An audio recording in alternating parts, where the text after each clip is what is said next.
तो good morning and hello YouTube. आज हम लोग गरिल्ला 450 की रिव्यू करने वाले हैं। ठीक है, बहुत ही प्यारी बाइक है। कॉम्पैक्ट तो नहीं कहूँगा, लेकिन हाँ पॉकेट रॉकेट ही है भाई ये भी। ठीक है, हमारे प्यारे ड्यूक 390 से कम नहीं है। मज़ा इसका भी है अपना जगह। तो अगर इसमें हम लोग बात करें इसके इंजन की कैपेसिटी की, तो 452 सीसी की इंजन आपको मिल जाती है। पावर फिगर्स की बात करें तो 40 bhp मिल जाती है आपको और 40 न्यूटन मीटर टॉर्क रहा जाता है। एंड देन अगर इसके पावर की बात करें तो मैं इसे आज भगाने का ट्राई किया हूँ और 150 तो मैं ले जा पा रहा था। लोग अगर यहाँ से फ्रंट से अगर इसकी बात करें तो सबसे ऊपर में आपको ऑफकोर्स मिरर देखने को मिलते हैं, जो कि आपको राउंड शेप के मिलेंगे। ठीक है, इनका डिमेरिट एक है कि ये इतना अच्छा व्यू प्रोवाइड नहीं करते हैं और 5000 RPM के बाद इतने वाइब्रेशंस आ जाते हैं और बाई 7-8 में तो इतने आ जाते हैं कि आपको लगेगा कि यार फॉग जम गया है क्या, ऐसा करके। ठीक है, एंड देन हम लोग स्पीडोमीटर पे आते हैं, तो स्पीडोमीटर का बात हम लोग आगे करने वाले हैं इसमें। देन आपको LED इंडिकेटर्स मिल जाते हैं, LED हेडलैम्प मिल जाता है। हेडलैम्प की जो थ्रो है गाइस वो ठीक ठाक है, मैं नहीं बोलूँगा द बेस्ट। ठीक है, और अच्छी हो सकती थी क्योंकि वही वाली हेडलैम्प है आपकी जो हंटर में आ रही है अभी। तो हंटर के हिसाब से ये हेडलैम्प ठीक है, लेकिन for this category it's not appropriate. ठीक है, फिर हम लोग आ जाते हैं यहाँ पे नंबर प्लेट होल्डर मिल जाता है आपको। एंड देन ये 43 mm का टेलीस्कोपिक सस्पेंशन देखने को मिल जाता है, जिसकी ट्रेवल आपको 140 mm है।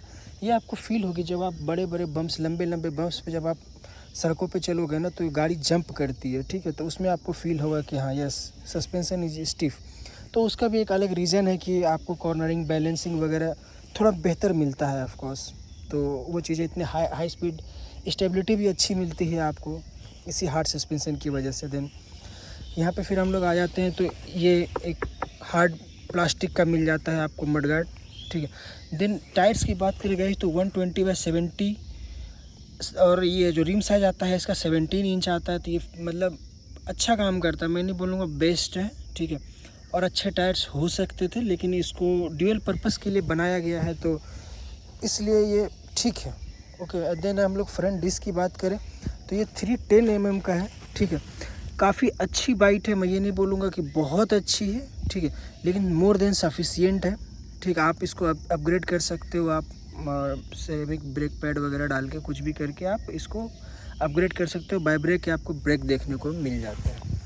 देन हम लोग अगर इधर साइड आते हैं तो आपको 11 लीटर की फ्यूल टैंक कैपेसिटी मिल जाती है, जो कि थोड़ी कम है। आई विश कि ये थोड़ी और ज़्यादा होती, क्योंकि 11 लीटर्स यार 450 सीसी के हिसाब से और जिस टाइप की ये माइलेज निकालती है, आई थिंक कि हम लोग को एज ए टूरर या फिर एज अ अगर हम लोग लॉन्ग कम्यूटिंग वगैरह करते हैं तो शायद हमें मोर देन ऑफन जाना पड़ेगा पेट्रोल पम्प। तो वो हमारे लिए एक अच्छी बात नहीं होगी कि हमें बार बार। आई विश कि ये 15 लीटर की होती तो शायद ज़्यादा अच्छी हो सकती थी, जिसमें कि 2.2 लीटर इसका रिजर्व रहता है and then by rest is your fuel.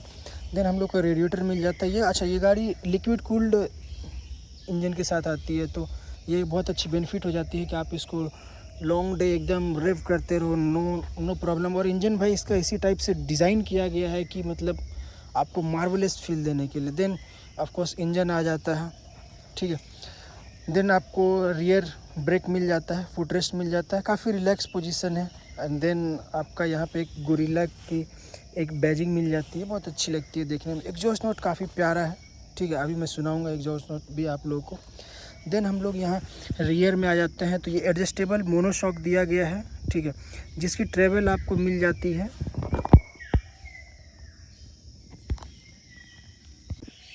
Then हम लोग रियर में आ जाते हैं तो हमें डिस्क मिल जाता है, जो कि 270 mm का है। अच्छी बाइक है, लेकिन मुझे नहीं लगता ये बहुत अच्छा परफॉर्म कर रही है on road, I don't think so.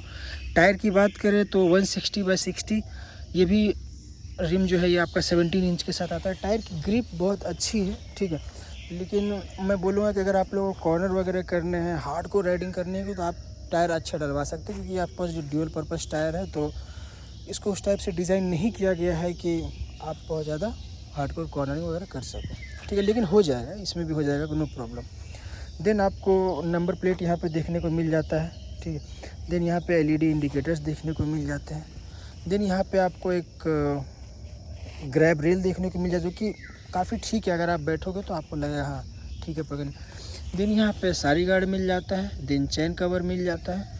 Then आपको यहाँ पे रियर फुटरेस्ट मिलता है और देन फ्रंट का फुटरेस्ट मिल जाता है, ठीक है। फिर ये यहाँ पे एक प्यारी सी गोरिल्ला की बैजिंग मिल जाती है।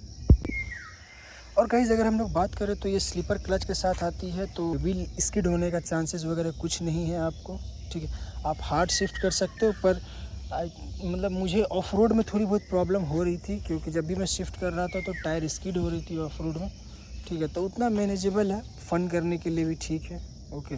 और गाइस अगर माइलेज की बात करूँ तो इसमें जो माइलेज मुझे निकल के आया है आपको स्क्रीन पर अभी दिख रहा होगा। एक्चुअली मैंने ना ट्रिप सेट करना मैं भूल गया था, ठीक है, ऑडो को, तो मैं वो बाद में कैमरे में देख करके मैं कर लूँगा कि कितना किलोमीटर चला, कितना रेंज मेरा बाकी है, ठीक है। एंड अगर ब्रेक्स की बात करें तो ड्यूअल चैनल एबीएस आपको मिल जाता है, दोनों साइड एलॉय मिल जाते हैं, दोनों में ट्यूबलेस टायर्स मिल जाते हैं आपको।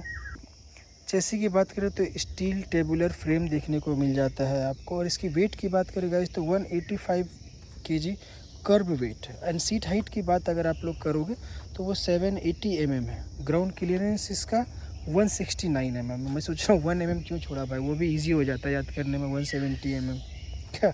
जो व्हील बेस है मैं आपको बता चुका हूँ 1440 mm, जो कि इस गाड़ी को काफ़ी लंबी बना देती है, ठीक है। मैन्युफैक्चरर वारंटी की बात करें तो 30,000 किलोमीटर की वारंटी मिलती है आपको, और 3 इयर्स, मतलब जो भी आप पहले कंप्लीट कर लोगे 3 इयर्स और 30,000।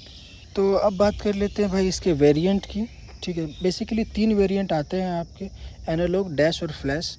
और इसमें जो भी आपको डिफरेंस मिलेंगे ना वो आपको स्पीडोमीटर में ही मिलेंगे, ठीक है। स्पीडोमीटर और कलर बात है तो जो इसमें इंस्ट्रूमेंट क्लस्टर देखने को मिलेगा आपको सेमी डिजिटल मिलेगा। स्क्रीन पे फोटो आ रहा होगा, आप उसको देख पा रहे होंगे, ठीक है। और एक जो बेसिक डिफरेंस रहता है ना, उसमें आपको जीपीएस नहीं देखने को मिलेगा बेस मॉडल में, और इसमें देखने को मिलता है। एंड अगर थ्रोटल की बात करें इसकी तो गाइस आपको राइट बाय वायर थ्रोटल मिलता है, तो उसकी वजह से आपको मोड देखने को मिल जाता है। लेकिन आई डोंट नो कि इसमें एक इशू आ रहा है, लाइक दी सी, जब मैं इसे प्रेस कर रहा हूँ ना तो ये यहाँ पे कुछ ऐसा लिख के आ रहा है। आई डोंट नो कि ये ऐसा क्यों लिख के आ रहा है, ठीक है, बट आ रहा है, ओके। तो यहाँ पे हम लोग बटन्स की बात कर लेते हैं। एक जॉयस्टिक काइंड ऑफ थिंग मिल जाता है आपको स्पीडोमीटर में, कोई भी चीज़ आपको चेंज करना रहे, ठीक है। लाइक आप देख पा रहे होंगे यहाँ पे इंफॉर्मेशन, फेवरेट्स, कुछ भी, ठीक है, तो वो आपको इस जॉयस्टिक से चेंज होगा। देन आपको हॉर्न देखने को मिल जाता है, देन इंडिकेटर्स मिल जाते हैं एलईडी।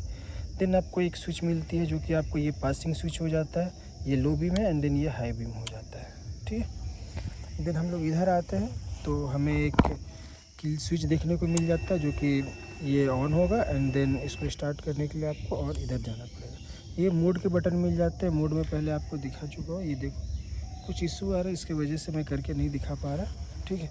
एंड देन आपको एक इधर में एक स्विच मिल जाता है जो कि आपके हजार्ड के काम आता है, ठीक है। और अगर आप की निकाल भी लेते हो ना हजार्ड, जैसे कि सी मैं हजार्ड ऑन किया हूँ, ठीक है, और मैं ना की निकाल ले रहा हूँ, ठीक है, मैं की निकाल ले रहा हूँ, आप देखो हजार्ड जल रहा है, ठीक है। तो ये भी एक अच्छी चीज़ है। और यहाँ पे हम लोग अगर डिस्प्ले की बात करें भाई तो 4 इंच की जो है आपको TFT डिस्प्ले देखने को मिलती है, जिसकी विजिबिलिटी मोर देन इनफ है। आपको विजिबिलिटी में कभी भी कोई प्रॉब्लम नहीं आने वाली। गाइज़ मुझे ना आप लोगों से एक बात और करनी थी कि आप यहाँ पर देख पा रहे होंगे, यहाँ पीछे सीट पे भाई कीचड़ आके जम गया, ठीक है। तो रॉयल इनफील्ड को ना इस बारे में कुछ करना चाहिए भाई। एक्चुअली क्या होता है ना भाई, ये आपके टांगों पर भी आ जाते हैं छींटे, और भाई पूरी गाड़ी मतलब गंदी हो जाती है। तो आई विश कि रॉयल इनफील्ड कुछ अच्छे टायर हगर्स लेकर के आएँ, ठीक है, जो कि अच्छी दिखे भी, और उसका जो वर्क रहे वो भी अच्छा रहे कि हमें कवर कर सके, गाड़ी को भी कवर कर सके। लेकिन सी आप धुलवाओगे एकदम नई नवेली दिखेगी, एकदम चमचमाती दिखेगी, ठीक है। एंड देन फिर आप थोड़े बहुत पानी में जाओगे, एंड दिस ये तब है जब बहुत कम मैं गया हूँ, ठीक है। अगर आप रेगुलर बारिश में चलोगे ना तो हालत भाई ख़राब हो जाता है। गाइस अगर हम लोग सीट की बात करें तो सीट थोड़ी बहुत मतलब मिक्स्ड फीलिंग रहेगी इसको लेके बहुत लोगों की, ठीक है। मुझे स्टार्टिंग में ठीक लगी है, पर आई थिंक लॉन्ग रन में आपको शायद थोड़े कुशन और चाहिए होंगे, ठीक है। एक्चुअली पिलियन को तो भाई चाहिए ही चाहिए होंगे। और दूसरी चीज़ क्या है ना कि आपके पास स्पेस, भाई सीट थोड़ा छोटा है, तो अगर आप टूरिंग वगैरह करना चाहते हो इसको लेकर के तो शायद ये जो सीट है ना ये थोड़ी सी आपको छोटी लगे। अगर आपके साथ एक पिलियन भी रहेगा या रहेगी तो इन दैट केस तो गाइज़ मैं बताना भूल गया था, ठीक है, आपको एक टाइप सी 5 वोल्ट का जो है एक चार्जर भी मतलब देखने को मिल जाता है, जिससे आप ऑन द गो अपनी कोई भी गैजेट को चार्ज कर सकते हो। चलो यहाँ पर आपको एग्जॉस्ट नोट सुना देता हूँ।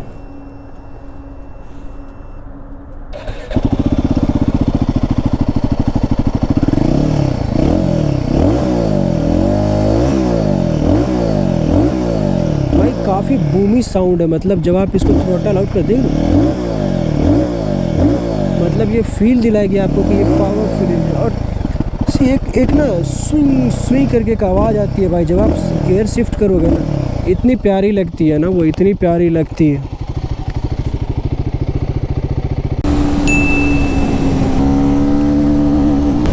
भाई मिरर के जो व्यू है वो उतने कुछ खास नहीं है एक्चुअली, शूटिंग सब टायर्स है आगे के 120/70 इंच, 19-20 का फ़र्क बोलते हैं। वही 5000 RPM, तीसरा गियर, ये पूरी की पूरी रैम होती है। टैकल करने के लिए यही हैंडल बार चाहिए।